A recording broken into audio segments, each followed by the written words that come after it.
Anything. Oh, there it goes. Hey there. Okay. Welcome, welcome, welcome.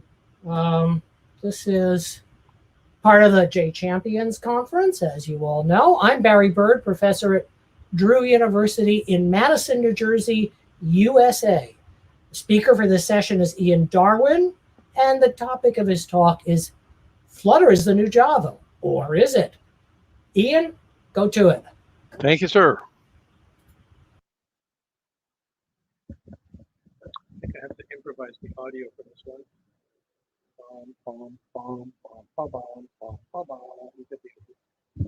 Singing's not my forte.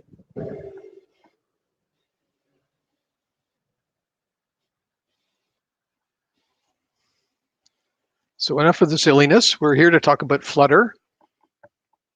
And Flutter is the new Java, or is it?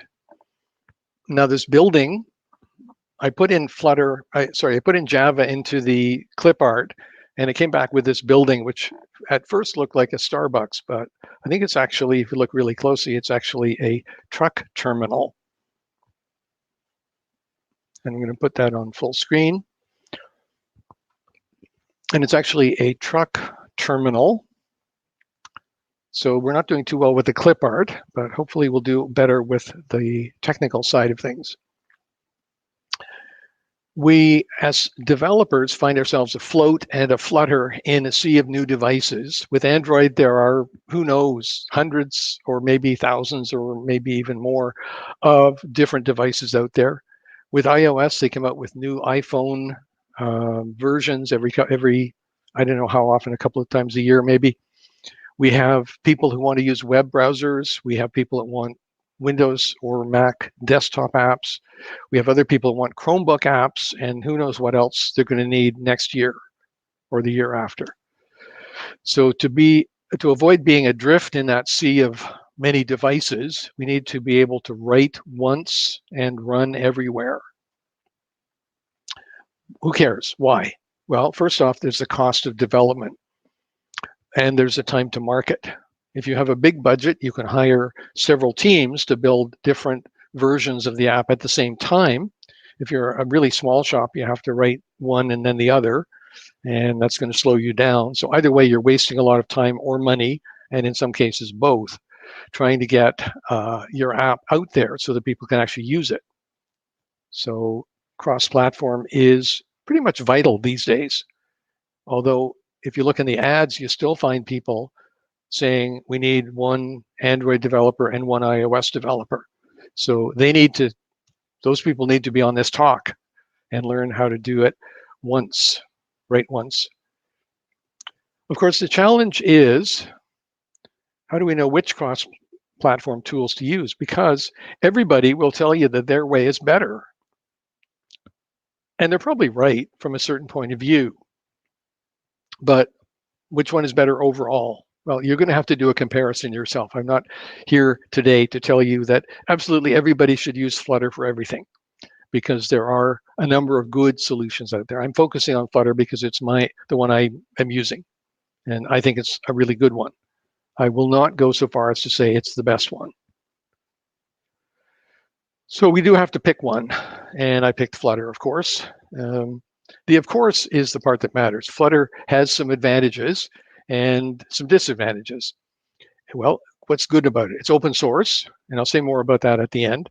It's designed to make building beautiful apps easy, and to make apps that can run fast enough for modern 60 to 90 frame per second scrolling and video updates, which is a challenge for some of the other cross-platform tools to do. It's got, I wouldn't say the full weight, it's got quite a bit of the weight of Google behind it. So it's likely to be here for a while. And it is open source. So even if Google said, oh, we're tired of this, we're going to do something different, you could still use it. People would still be maintaining it and putting releases out and so on. It does support a wide range of platforms. And I'll cover the platforms in a minute. Again, I just want to caution you that there is no one-size-fits-all solution. Anybody who says that their one way of doing it is the only way is, well, don't listen to them. Just run away fast. A bit of history on how we got here and where we're going.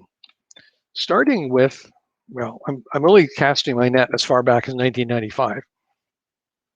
Java goes online promising Wara. Wara is write once, run anywhere. And Hot Java was a mobile browser written completely in Java. This was a big deal in 95. It was a not only a web browser written entirely in a really high level language, but it was also there to promote the Java language. And applets, which was the web technology, was one of the first in-browser animation techniques to be able to actually run programs in the browser and display the results. Finally, it also promised to be able to run everywhere. How? Well, there are two solutions. One of them is the portable documented class file format. Your program a.java is going to produce a .class file, a.class, that's going to be the same whether you build it on Windows or Mac or Linux or some other platform. It's always going to be the same. And it's also a big win for tool makers, people who make development environments and compilers and so on, because everybody was free to make their own Java tooling, even compilers, even development environments that did compilation for you from the specification. Anybody could use it as long as they were keeping to the published specification. No incompatible changes allowed to the language or to the standard Java packages. Second aspect was of the run anywhere was that they would provide Java runtimes for all major platforms. So in 1995, they came out with platforms for, let's see, Windows 95, OS 2, if you remember that, anybody remembers that, Solaris, which was Sun's Unix platform, Macintosh, and a couple of others, I can't remember exactly. Linux support came along later, and the source code for the entire runtime was published so that people could make it work on other platforms. And the specification for it was also published along with the language, but the specification of how the VM was supposed to work so that people could build their own implementations of it as well. Well, of course, they needed a graphical system, graphical window system, GUI. So the first version of that was AWT, the Abstract Windowing Toolkit, that came out with Java classes for things like labels and buttons and push buttons and scroll bars and so on. These were mapped directly to the native components, which was great for the Mac users because they were very adamant that things had to look and feel quite right on their platform. The downside was that it provided, it inherited bugs. Some of the different platforms had different bug sets in them. And secondly, they had to have a lowest common denominator so that if platform A didn't include feature B, they couldn't include feature B on any other platform as well. So it was kind of restrictive in that sense. However, AWT existed for Windows, OS 2, Mac, Unix Motif, and maybe a couple of others at the time. Well, after a while, the limitations of AWT got too constraining. So they came out with Swing User Interface or Swing Toolkit. And this was actually much nicer. It was implemented entirely in Java and only used the AWT toolkit to get connection to the Windows system and to do basic draw functions. Everything else is done in Java, which is a pretty impressive bit of programming. If you have a standard JDK, you have a swingset2.jar file. You can run it just by saying java-jar, find out where it is and give that path.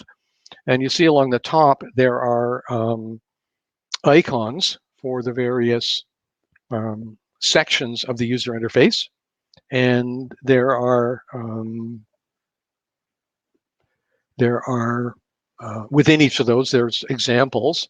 And they all include the source code so that this was designed not only to show off the toolkit, but to help people get started building with it. So it's a big success and a big win for Java developers. But not for mobile. Why? Well, AWT didn't work, and Swing had too much overhead for the mobile devices of the day. BlackBerry, you remember them, they made smartphones. they went with Java Micro Edition, which was really scaled back and designed for very, it's sort of a contradiction term, but for dumb smartphones, for very early smartphones. And so BlackBerry spent hundreds of developer years, literally, adding stuff onto it to make it usable to build a modern smartphone platform. Very impressive piece of engineering that unfortunately all went to waste when they switched away from it and went to version 10 of their operating system. They threw it all out and started it all over.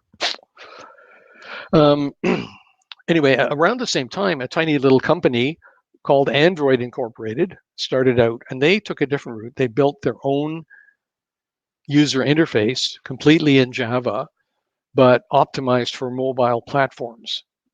And that turned out to be successful. Google bought them out, as you know, and went with it and became really successful. After they got successful, Oracle went for the cash grab and sued them over the fact that they had the temerity to re-implement some of the public interfaces of Java, even though Sun, a company that Oracle owned, Sun Microsystems, Sun invented Java and Oracle bought them out. So then, despite the fact that Sun had published the specification for the VM and for the language and said, you can implement this, and Oracle initially said, gee, we love this competition. And actually, Larry Ellison was on stage at Java 1 saying, we love this competition. We welcome Google aboard. They later chose to sue them over implementing these public specification interfaces. So that's potential there for great harm to the software industry as a whole. You can probably imagine that. Anyway, a bit off topic, but it's relevant to being mobile. The other key thing that was introduced early on was the hotspot VM. And that was added to the JDK in order to speed things up, because initially the first couple of releases of Java were considered to be too slow, partly because computers in that 25 years ago were slow, but also because it could be improved.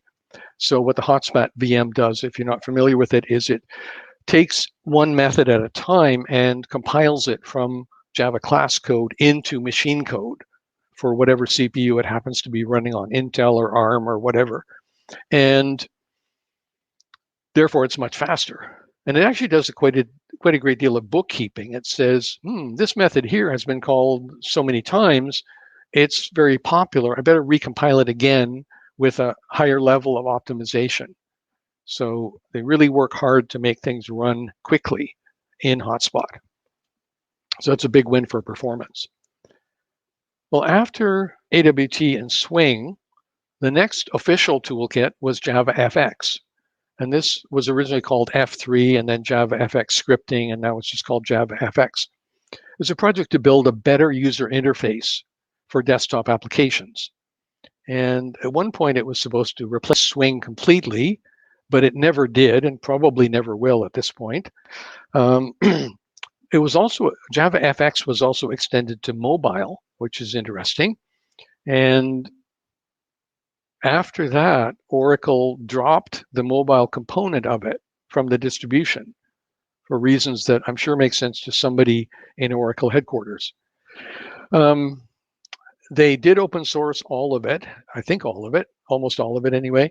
And a company called Gluon, G-L-U-O-N, their website is gluonhq.com, have released the mobile version of it now and claim that it can run on iOS, Android, desktop, and so on. So Java FX is, in a way, is one of the competitors to Flutter at this point. It has grown up into be a full-grown competitor. Of course, it's not the only one out there. There are many others because it's what everybody wants, is to be able to write once and run everywhere. So there's some web-based ones. PhoneGap, also called Cordova, is one of the earliest ones that's still around. React Native is one that gets a lot of attention. It uses JavaScript. It writes in JavaScript and then manages to compile it down to native code for the mobile platform. And is based on reactive programming, which is going to be the thing of the future. Xamarin was originally a separate company, an open source project, and a small company behind it. And they were bought out by Microsoft. And Microsoft continues to maintain it. It's now a part of the Visual Studio product line and runs on .NET. And you program that in C#, which is their Java-derived language. Well, I want to focus really on Flutter, of course, but these other things are worth keeping in the back of your mind because they all have, every one of them does certain things well. So I don't want to rule any of them out. But I want to focus on Flutter because that's the title of my talk. So Dart is the programming language that's used in Flutter, and Flutter is the SDK, the software development kit or toolkit that uses Dart to build portable applications. And Dart is a programming language that is somewhat like Java or C# or any of the related languages, but has a lot of annoying little differences, some of which are significant and some of which are just annoying. So I'm going to focus on that first and take a brief look at the Dart language, kind of oriented to coming from Java developers. But if you've used any of the other languages or even Python, you should be good with this stuff. This is the next few pages is a separate slide deck from a Flutter course that I'm developing. And these guys are not finished quality. So I'm sorry if there's any errors in the slides or anything, but it's still good enough to give you a good look at the language, I hope. So let me just switch out here. Someone in the chat mentioned SWT. I didn't include that. Sorry, I'll cover that questions at the end for the most part. So here we go. So Dart language, modern, concise, object-oriented, and functional language.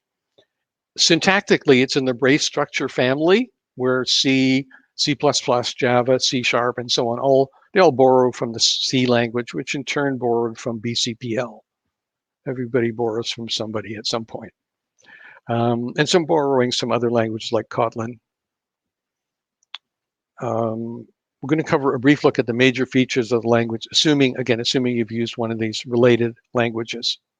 So concise syntax, like I said, type inference. Dry principle, meaning don't repeat yourself. That kind of goes with being concise, but not necessarily. It's multi-paradigm. You can write totally unstructured code. You can write object-oriented code. You can write functional code. We always start every discussion of programming languages with the Hello World program. So here is the Hello World program for Dart. It's just the word main, parentheses. No, we don't have to write out string args or just char star argv.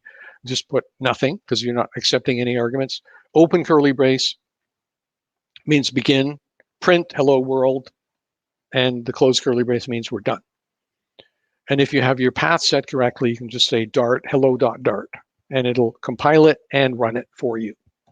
And we're done. So that's all you need for the Hello World program. The Hello World program idea, if you're not familiar with it, comes from, as far as I know, comes from Kernahan and Ritchie back in the 70s, who said this in a couple of their books, Kernahan and Plauger as well, that if you know how to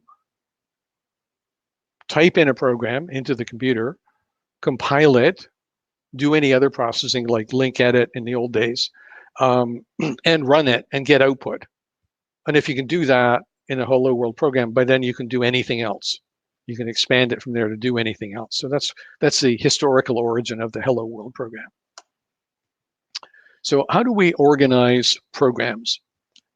If you are using the normal way of doing things in Dart, which is a standalone program, has a bin folder for the main program and a live folder for everything else. Well, that's kind of silly because there's always just one file in the bin. So the Flutter people ignored that slightly and keep the main in the lib folder along with everything else. So that simplifies it. There's only one source folder. And there may be subdirectories under it if your program grows to, when your program grows to that point. Source files are named with the lowercase name with underscores convention. So we might have main.dart and new underscore course.dart. A new underscore course.dart would contain the source for class new course, which is written in the Java way with capital letters on the words, on word boundaries. It is obvious there that therefore that there is no requirement for source file and class name to be the same. You could call the file fred.dart and it would still have new course, class new course in it. It would all still work. The source file can have multiple classes in it, as shown here, where one refers to the other.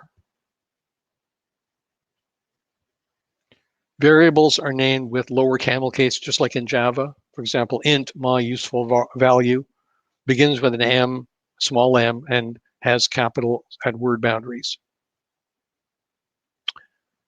In terms of visibility, what can one class see about another? There's almost no setter and getter methods in Dart because fields are public by default. And members, fields and methods are made private by putting a leading underscore in the name. They don't have to do any keywords. They just use the naming convention. Begins with an underscore. Oh, it's private. Doesn't, it's public. Very simple. So here's class X, which has some int, which is private because it has an underscore. Another int, which is not private, and because it doesn't have an underscore. And static has the same meaning as in Java. That is, there's only a single allocation, and it can be used without instantiating the class it's in. So that's just the same as Java. This is all pretty much the same as Java, except for the private keyword being replaced by an underscore. Getting stuff out, we have print. So yay, no more typing system.out every time you want to print something, right? Just type the word print and the stuff you want to print inside. Big win. Everything's an object, even integers and Booleans. So this is one difference from Java. Java has 8 built-in types, which are not objects. So people may successfully made the claim that Java is not a pure object-oriented language. Nobody cares, but because it's done for performance, it's done for a good reason. But these guys can say this is a pure language because integers and Booleans are objects. Same as in Python. We declare and initialize variables like in most languages. Int I equals 42, I equals 27. The variable I is updated to refer to a newly created int object with the value 27 inside it. There are some built-in types, bool, not Boolean, int, and string, and some of the other numeric types. Local variable type inference allows you to use var instead of having to type out the full type of something. You just say var x equals 42. It'll figure out that it's an int. Var y equals 42.0. It'll figure that y is a double. This is in Java nowadays for local variables as well. So this is becoming widely accessible. It's just annoying that you have to stop and think whether you're wanting to declare something as an int or a double when you're already typing an int or a double. So if you want if you wanted y to be a double, you could give the type explicitly, but you tend not to because it's just less typing. Only when you really need it. It would actually be easier just to type var x equals 42.0 if you wanted it to be floating point. Also, again, like in Python, lists and arrays there's only one type. There's not 2 separate types. Var age is equal square bracket 25, 31, 27 makes a list or an array with a length of 3. Map of people scores, Ian 25. So there's keys and values there separated by a colon. And that again, syntax is from Python, among other places. And if you want to give a more precise definition, you may use the same syntax as in Java, angle brackets and a type parameter map from string to int. We don't have, because ints are objects, we don't have separate wrapper types like in Java. So we just say map from string to int, and that works for these values. So strings are entered with either quote, double quote, or single quote. So we have Ian entered in double quotes, Robin in single quotes, and so on. Print names dot length is going to print the number 3 because there's 3 elements in it. Print names dot runtime type, that's a built-in field, and it's going to print that it's a list. And one of the really cool things is string interpolation, where in a string, you can include variables values with a $sign. And that eliminates a great deal of complexity. No need for string builder, no need for string printf, because it's no need for string concatenation most of the time, because we just use interpolation. So if we have a var called hostname, which is a website, and a page on it, which is initially null, but might get set to some particular page later, we can then say, create a string with https:/$ $hostname. So that's going to take the value of hostname and interpolate it into the string here, / and then $page. If $page has any characters in it, they'll be stuck in there as well. So that makes up the string URL already containing those values. So again, no need for printf, no need for string builder. Print URL. Now, we also said var, hostname, page, and x. Notice, by the way, you can mix in a var. You can mix strings with numeric types, and it'll still compile.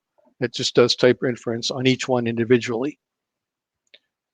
So x is an int of type 40, a value 42. If we say print x is plus x, the Java way of doing things, that won't compile, because there is, unlike Java, there's no implicit toStringing. So x.toString here will work, but it's much easier just to use the Dart mindset way of doing things, which is to say x is $x. It's less typing, it's less error prone, and so just use it. That's all I can say. Dart has most of the common operators built in, less than the comparison operators, the arithmetic operators, the bitwise operators, the same as in Java and C in those languages, tilde and equals. Most of these can be by the way, here's something to be very careful of. When you're looking at other people's code, many of these operators can be overridden within a class. You can define a class that defines how addition works, for example, or multiplication. So you can, in fact, apply those operators to objects. There's about 50 reserved keywords, which I'm not going to go through all of them. There's notes underneath them, some that are built-in identifiers, some are keywords that are used for asynchronous work. That's equivalent of Java threads. And there's a few others that are just reserved and can't be used as identifiers. None of those should be used as identifiers. But so the majority are familiar. Abstract, try, catch, finally, do, while, for, and so on. True and false, they're all very similar, and null. Const versus final, this is an area that's different. C++ introduced the const keyword, and Java removed it and provided the final keyword instead with a slightly different meaning. Well, Dart allows both. Final means what it does in Java. That is, you can only assign to it once, and you must assign to it either with an initializer or in the constructor. And const means more like what it has in C++. That is, the state of the object has to be, not only the declaration, but the state has to be constant, and therefore must be known at compile time. So that's seems like a strange limitation, but you get used to it fairly quickly. Classes and interfaces are not distinct objects as they are in Java. Every class defines implicitly an interface with the same name. And so you can refer to a class either with implements or extends. And the semantics are slightly different, of course. Implements means that you are getting to implement all of the methods yourself, whereas extend has the same meaning in Java. That is, you can inherit class methods from the other class. But there's no separate keyword for creating an interface. And as in Java, you can implement multiple interfaces, as shown at the bottom here. Enums are pretty much like Java with one exception. There is a values method, but not a value of method.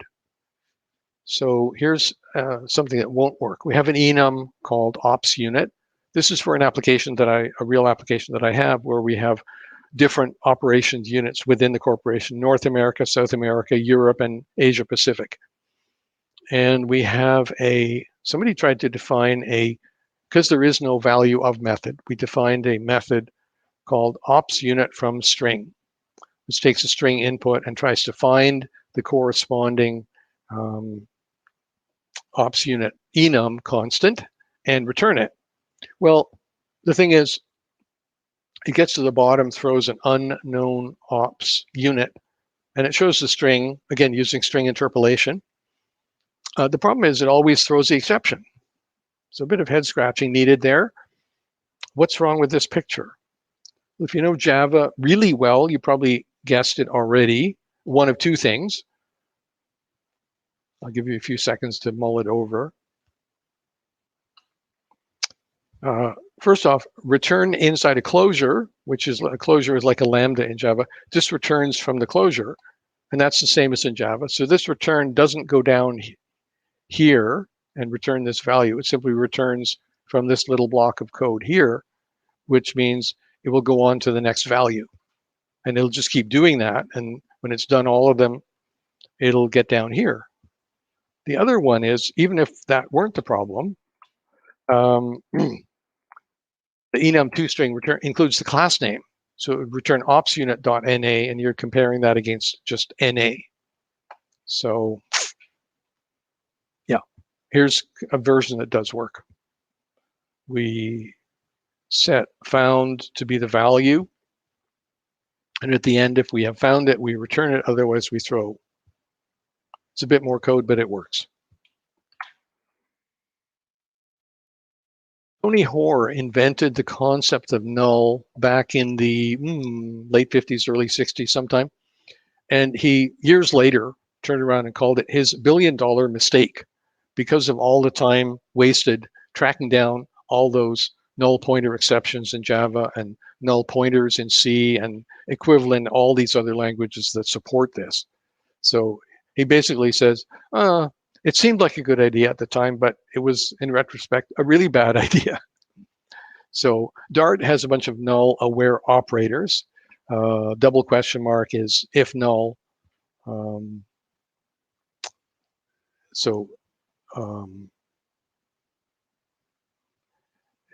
Expression 1, double question mark. Expression 2 gives expression 1 if it's not null, it gives expression 2 if it is null.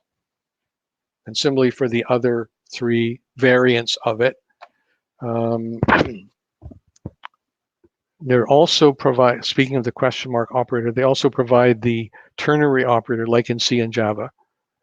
X is a Boolean now, not a null. Not null or not null. And if it's true, this value is returned. If it's false, this value is returned. So those operators are all in Dart. Strong typing. So Java is strong typed, Dart is strong typed with a bit more flexibility. Like JavaScript and like Java 10, you can use var to avoid having to give the type. It figures it out. Once it's done that, it will use strong type checking.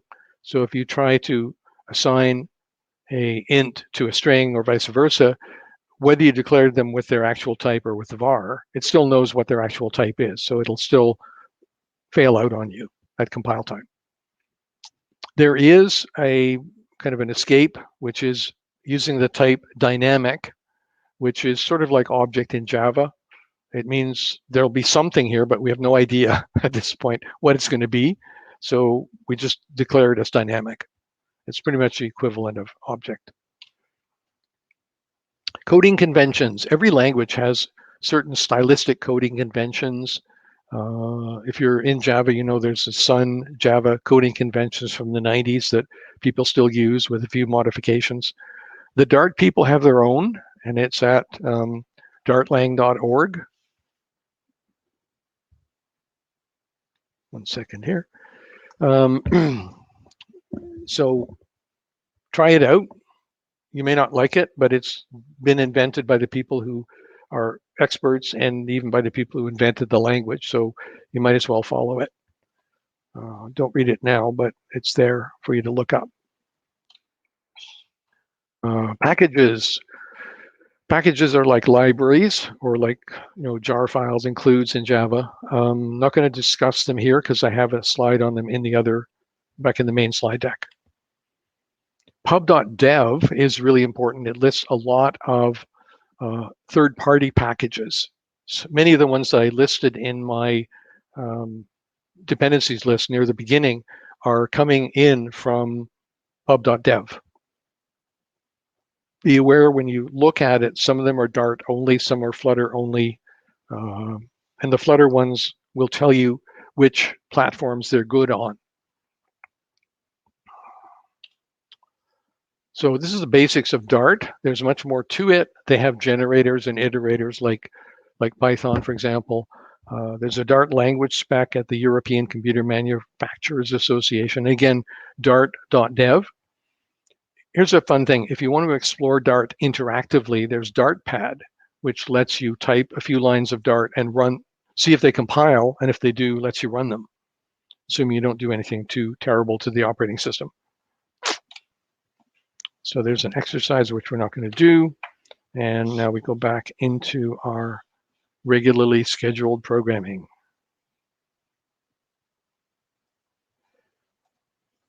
So Flutter runs almost everywhere. We've talked about this briefly, but Android, of course, because Google invented it. iOS, because iPhone is the #2 platform. Mac OS desktop works. Windows desktop also works, but is in beta. So they urge people not to ship those applications yet.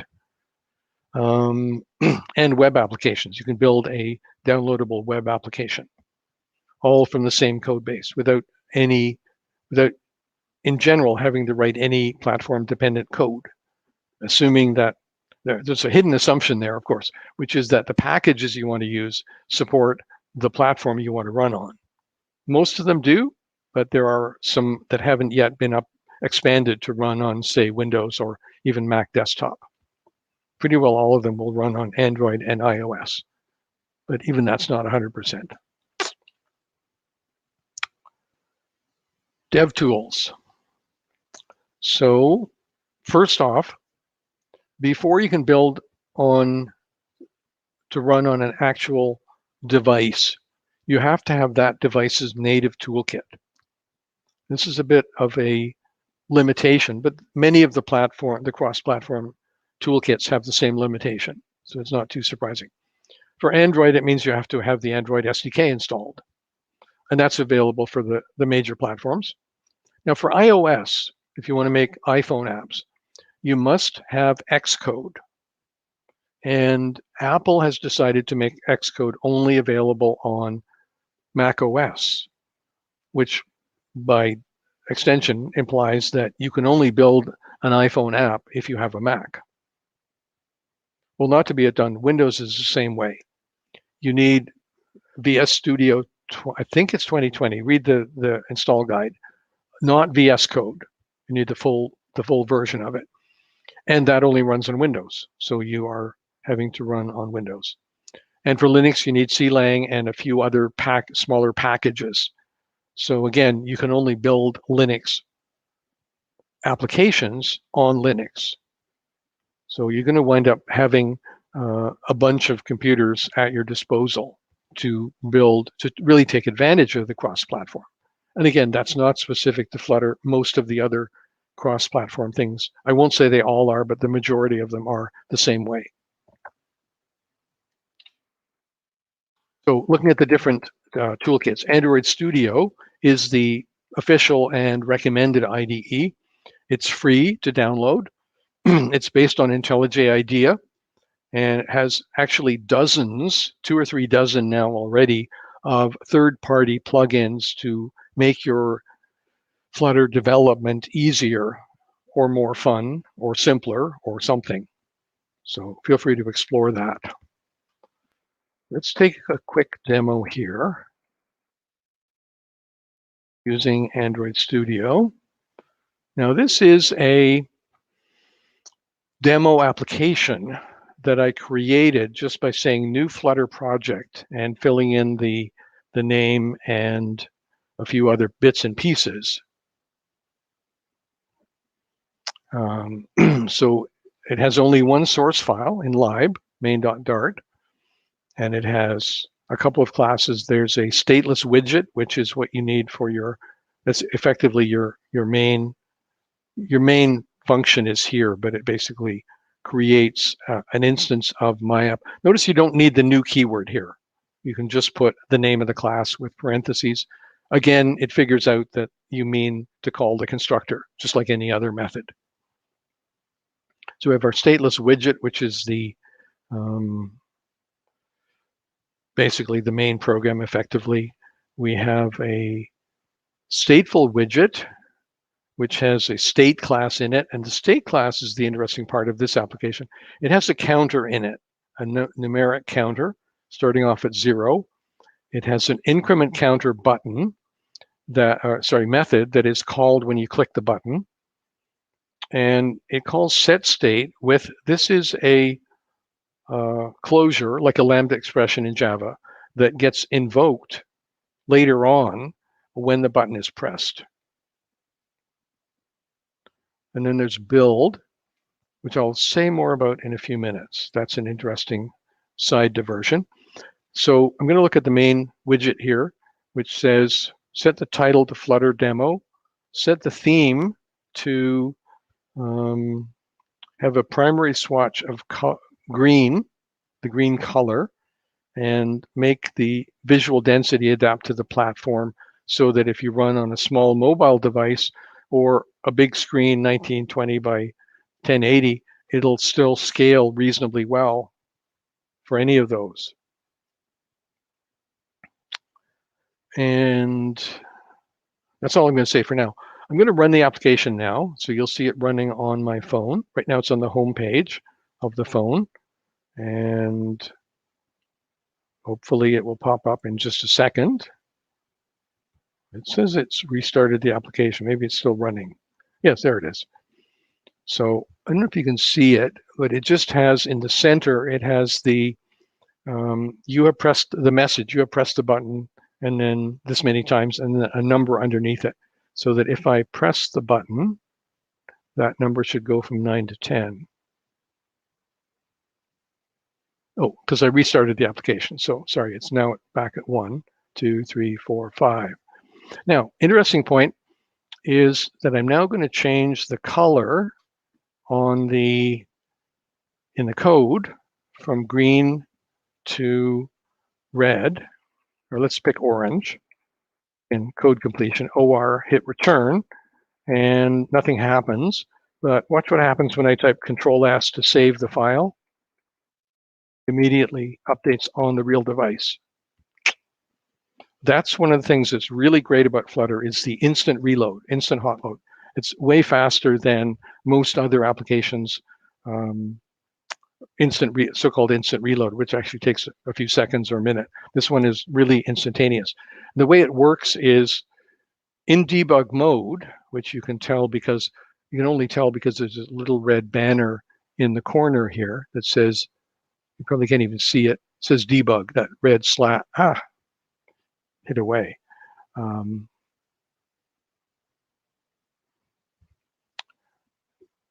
it reloaded it because of Android's mechanism. It reloaded it and doesn't have the patch in it.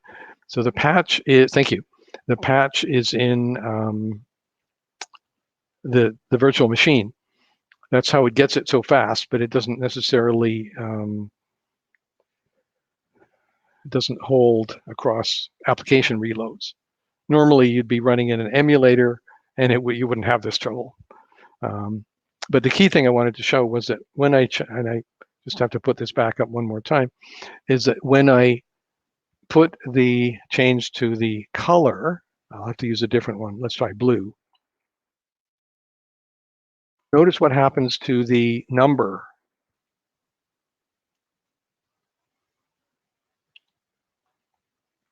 I'm now going to type Control S so it'll actually do it. And notice it changes to blue, but does not change the number. The number, the counter, that was the key part. The counter remains active.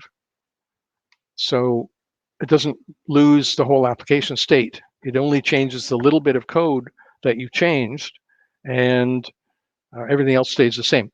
The only time this doesn't work is if you change some global state, like a field in the top level class.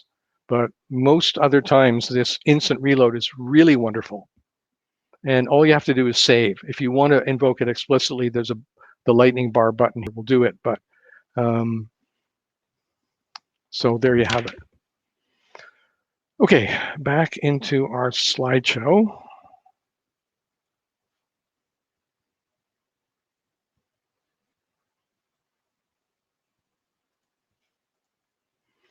So that was talking about Eclipse. Sorry, that was talking about Android Studio. For Eclipse, Eclipse is a great IDE, and I like it, and I use it, and I've been my favorite IDE for many years. It's losing ground to IntelliJ IDEA because of the fact that Google switched Android Studio from Eclipse-based to IntelliJ-based. And so that's what we're using here. It sort of feels like a lost cause to do mobile development with Eclipse nowadays. So Eclipse Foundation has had trouble getting and maintaining developers for their mobile projects. So it's kind of a vicious cycle. Mainstream Java and other languages and Java Enterprise very much focused on Eclipse, but mobile, it's a real uphill battle for the Eclipse people to keep up on mobile. Microsoft Visual Studio, VS Code, they have plugins. You just have to go into the install extensions menu item and they'll be there for Flutter. When you in all of these IDEs, when you install, as far as I know, when you install the Flutter plugin, it also automatically installs the Dart plugin because one is a prerequisite for the other. One other thing, which I said I'd come back to, is that we don't have a separate language. For example, Android uses XML to lay out the components, and it keeps those in a different place. They're in a different folder. With Flutter, the layout is done by composition, by code composition. So I skipped over that code, and I don't want to go back to it right now, but everything is done by creating objects and setting attributes on them. So it's all done with Dart code. And when people first hear that, they seem a little bit leery, but after you get the hang of it, it really is convenient to have everything in one place. And that doesn't mean a violation of structure. You can still have model view controller or any of the patterns that split things up. But it's very convenient to have the widgets and the layout of them together. That's the part that it puts together. So I think they've done a good job of designing that part of it. So many libraries. I mentioned this briefly in the other slides. And they don't call them libraries. They even call them packages. But I just wanted to use library clip art. So that's why I called them libraries here and use that screenshot of the books. Here is the what I promised to give you, the dependencies list for my application. My instructor, I arrived at the course site, send an email type application that has all sorts of bells and whistles. It's from the day when, before the pandemic, when people actually used to travel. Remember that? Grandpa, did you used to travel back in the old days? Yes. Hopefully it won't be that long. So you would go to you're teaching a course, you would show up at the new course site and push a button and it would say, I'm here, so that the people at the head office could say, phew, Darwin made it again, through customs and through airports and everything. And it would generate a report and send it electronically back to the head office. So it has the ability to send email as an email sender built in. It has shared preferences to remember your settings. It has device info because there's still unfortunately one or two things I need to do slightly differently on Android and iOS. URL launcher for the help screen. Moore is a database thing that I'll talk about in a minute. And that's SQF-Lite. sprintf. I said you don't need printf because of the string interpolation. So why do I have it in there? Well, the answer is this application is a conversion, a migration from a previous Android app where I needed to use printf. I have these big, complicated format strings, and I don't want to bother converting them all to string interpolation. So I just left them as they are and used this add-on library of sprintf. Intel, of course, is for internationalizing. Down at the bottom, we have Flutter WebView, Flutter HTML. There's a camera because if there's an issue at the course site, we want to be able to take a picture of it with the phone camera and add it to the email that gets sent. Path is like finding where stuff is, where files are. It's like the environment stuff in Android to say where's the download folder and the pictures folder and so on. It's the same kind of stuff. And add to calendar. When you first get assigned a course, you put it into the application, push a button, and it drops it into your device calendar so that it can show up in your desktop scheduling or your online web scheduling. So you don't have to re-enter stuff. You just put it in the app, push a button, and it's added to your calendar. So those are some of the packages that I use in this particular application. It's a real application that people are using. For database, I mentioned this briefly. SQLite is the same as SQLite in Android. It's not identical API, but it's at the same level of complexity. Moore is a implementation similar to, patterned loosely upon, let's put it that way, Room. So Moore is Room backwards. If you don't know about Room and you're using Android, you should, because it's way more convenient than using SQLite directly. It's a much higher level. It's an object relational mapping tool. And Moore is a fairly good implementation of it for Flutter. Design patterns. I'm not sure how many of you know about design patterns. Looking at the comments, I suspect most of you have at least a vague good idea of what these are. So I'm going to skip over saying too much about them. For those that don't, briefly, they are a standardized way of describing solutions to recurring problems in design of application. So actually, I'll just give this one example anyway, since there are probably a few of you that don't know. So they came into software architecture from building architecture, from the Faculty of Architecture at UC Berkeley. A guy named Chris Alexander was a professor there in the 70s, and he wrote a book on it. In a couple of decades later, in 95, a book called Design Patterns cataloged the 24 most important ones that applied to software. But in the original, they were for designing houses and offices and things like that. So, for example, there's a pattern called kitchen layout. So, show of hands, have you ever been in a kitchen? Probably yes. If so, you might have noticed something, which is that almost every kitchen you go in, the three main elements, which are the stove, the sink, and the fridge, are arranged in a geometric pattern, which is not a straight line, but the only other possibility with 3 points is a triangle. Now, sometimes it looks like this, and sometimes it looks like this, and sometimes it looks like this, but it's always a triangle. And within the triangle, The sink is usually placed near the window for two reasons. One is that washing food needs good light for food safety. And the other is that washing dishes is dreary and anything you can do to lighten it up. The stove is placed where you can put a fume hood to get the smoke and stuff to the outside quickly and easily. That might mean going through a roof or through a wall or whatever.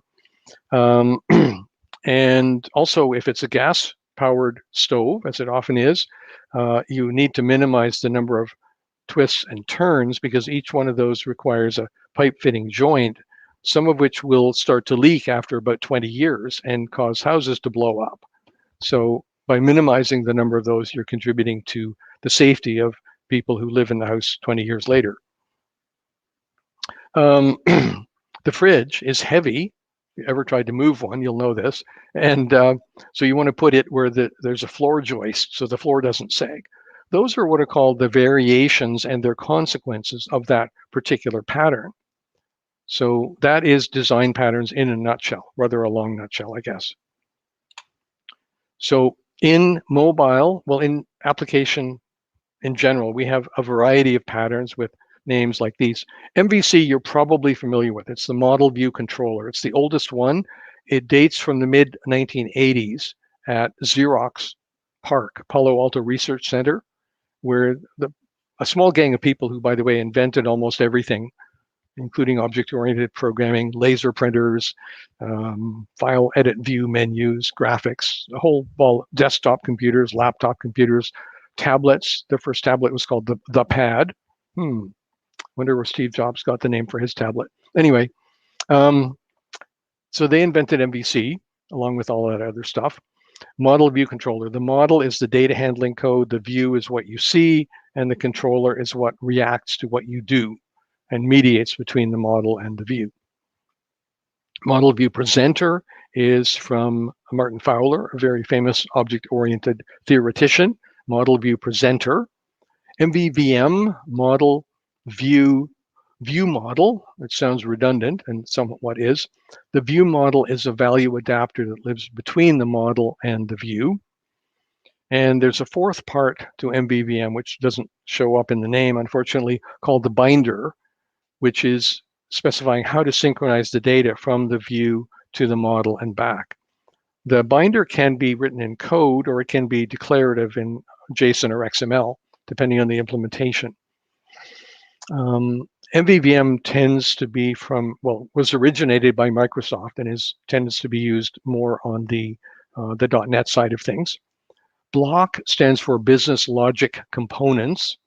They didn't want to call it BLC, so it sounds like a BLT when you say it out loud, and that makes people hungry. So they called it Block.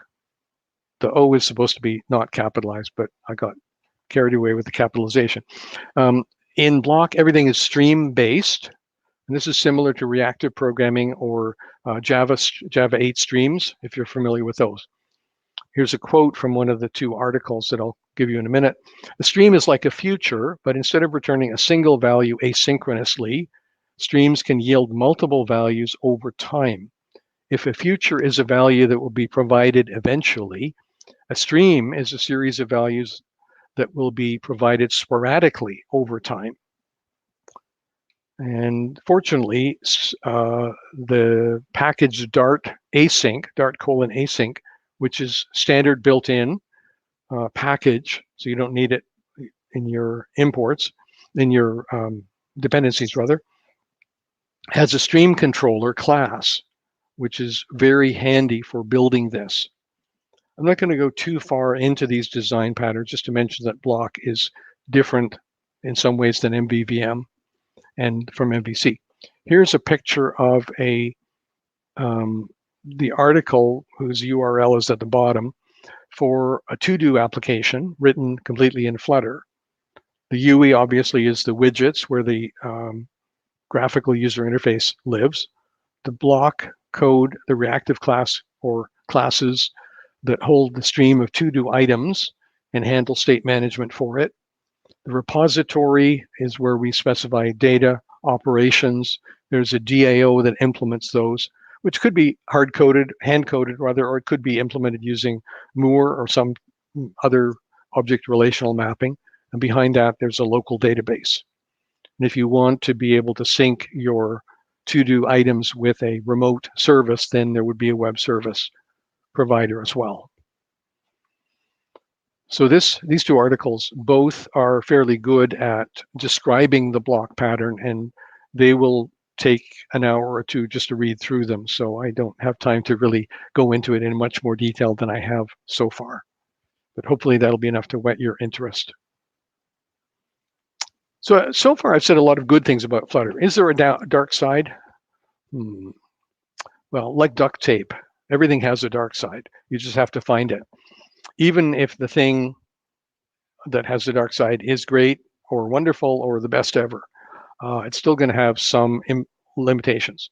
So there's one subtle thing about Dart that will not affect most of you, but it is that Dart and Flutter both are open source projects that are totally administered by Google, and therefore they have the final say on what goes into it.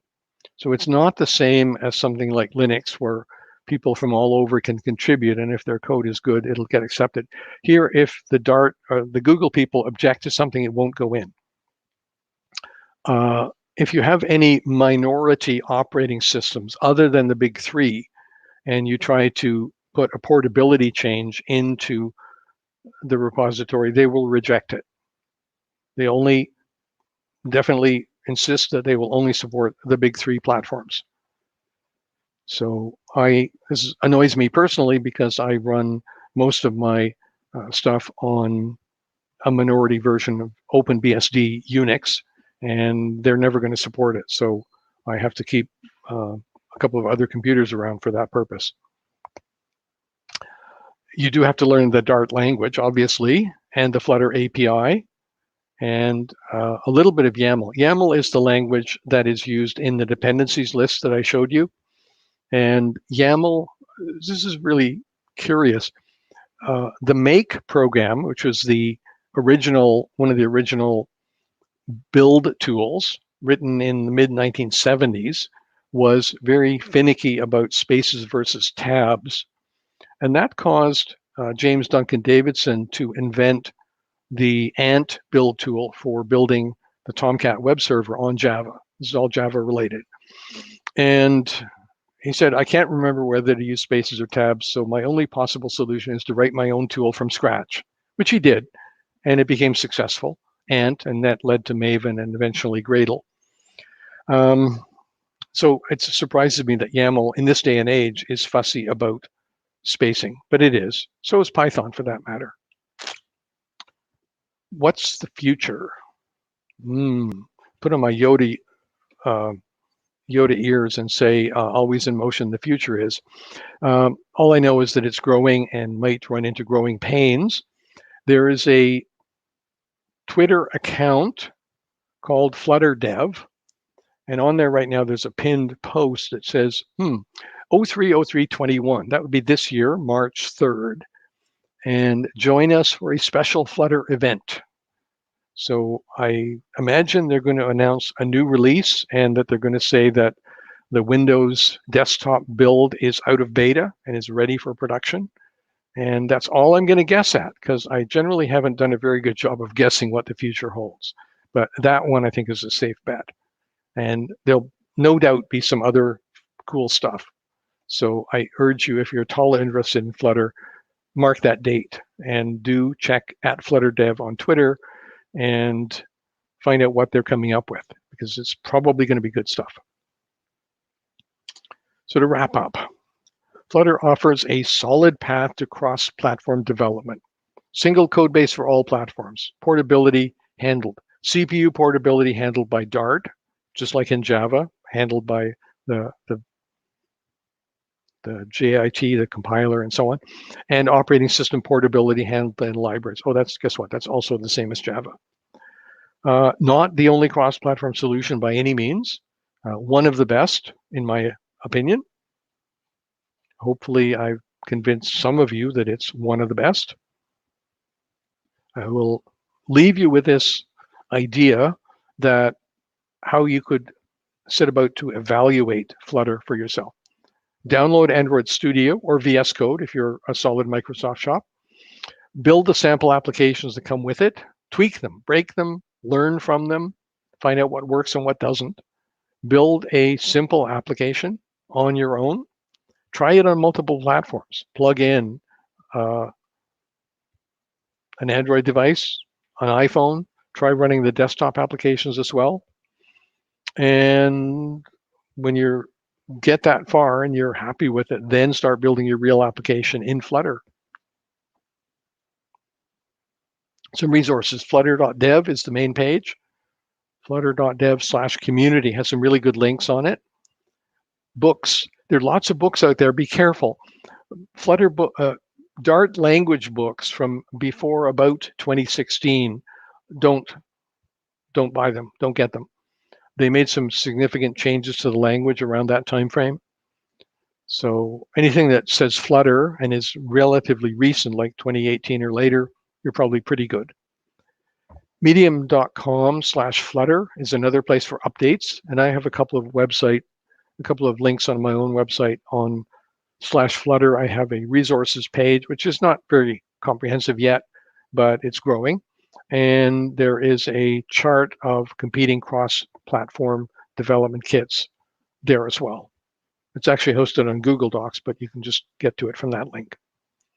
So without further ado, the end. Thank you guys all for being here. I hope I've informed some of you and not irritated too many.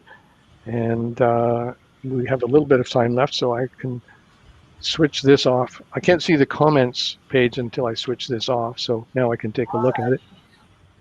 Have some questions for you. If you don't mind, let me just read you the questions that I collected during the talk. I'll turn off your screen for a minute. Mm-hmm. So can Flutter produce an app for Apple Watch? Don't know. Good question. I will have to do some research on that. Okay. Probably, but I don't know for sure. There was an early question on SWT, in your opinion. What was it in your comparison chart? We want to find out what you think about it. Yeah, SWT is interesting. It is the standalone widget toolkit or the something widget toolkit, and it is written in combination of, I think, C and C++, if I remember correctly. I tried to port it one time and wound up abandoning that effort. For the main platforms, it is available, and it's what powers the Eclipse platform, which means that if you are moving Eclipse to a new platform, to a new operating system, you have to make SWT work before you can do anything. So yeah, it's an interesting choice. I wouldn't use it personally, but I don't want to say anything bad about it because it obviously works quite well for the Eclipse people. It's not a complete solution, right? It's just a UI toolkit for the most part. It has some extra stuff beyond that, but a lot of that it was an alternative to AWT. Yes. Yes. Yeah, good stuff. So if you're working on the web or the desktop in Flutter, apparently you can use only material design widgets. Is that the case? And then if so, what do you do about that restriction? I'm not sure if that's still true, but even so, the material widgets are pretty good, and I haven't found the need to go beyond them. If you wanted the Cupertino widgets on the desktop, I think somebody has to write some code for that behind the scenes for that to happen. Okay. I've got a person who asked a question, wanted to confirm no primitive types in Dart? Sorry, the question, no? Yeah, it's a question that ends in a no primitive types? Really? No primitive types. Yes, that is correct. Python has existed for many years without any primitive types. In Python, int and float and so on are all object types. And Python is very fast and does a very good job of garbage collection. The same is true with Dart. And It has almost no effect on the speed, and it makes it a pure object-oriented language, makes it a little more consistent in the rules for coding. yeah, um, so the platforms that Flutter compiles to, Apple, iOS, Mac OS, Android, is it true that the rest, for instance, desktop, is really actually just a web app? Or is that not the case? Is it native?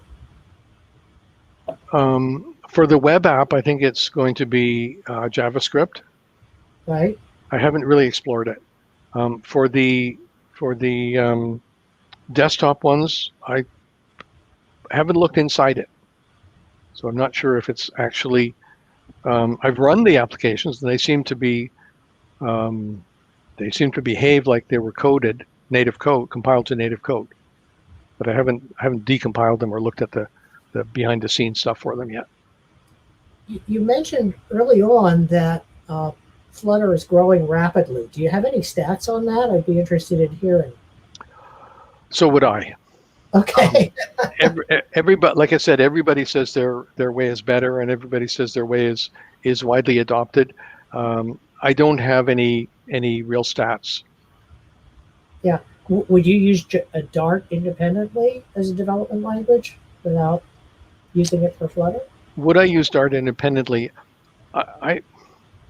That's a hard call. I've been coding in Java so long that it's always my first instinct to write a piece of solid code is to use Java. Or if it's something simple, I'll use a scripting language like awk or Python, or even the Bourne shell. But I somehow just don't gravitate towards Dart automatically the way I do these other languages. Maybe I will with time. Do you see Dart or Kotlin being the future languages for normal, quote unquote, normal developers? Or do you see Yes. Java still being? That's a really hard call. Again, like I said, I've kind of given up on predicting the future. So I'm going to decline that question. Oh, okay. Do you have any feelings about using Android Studio versus using IntelliJ IDEA to develop in Flutter? My guess is that IntelliJ has a few fewer features, but is a little bit more lightweight. The Android Studio and the IntelliJ IDEA are exactly the same program with the same with the Dart and Flutter plugins added to one to make it look like the other. The branding is different, but it's the exact same program, so far as I know. Now that said, for IntelliJ IDEA, there is a community edition and a pro edition, and which obviously has more features. And I'm not familiar with what the extra features are that you get when you pay for the pro edition. The community edition is free, and that's the one that I think they're using in Android Studio. Right. One of the things that I notice about Flutter is that community doesn't guarantee backward compatibility.